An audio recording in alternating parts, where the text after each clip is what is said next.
Start investing today. Grow your wealth with just $100. Think you need thousands to start investing? Think again.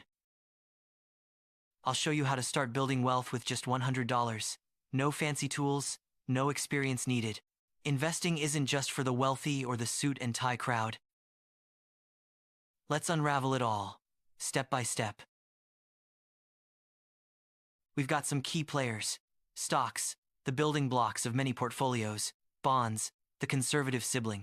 Now, here's the magic word: diversification. It's your secret weapon against risk. Setting clear, achievable financial targets is like having a compass in the investment wilderness. Look for user-friendly apps that offer low fees and plenty of educational resources.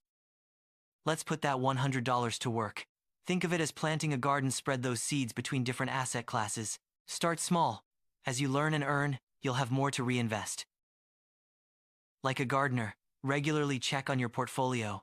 Stay informed and adaptable. Patience and discipline prevail. Stick to your plan. Ride out the storms.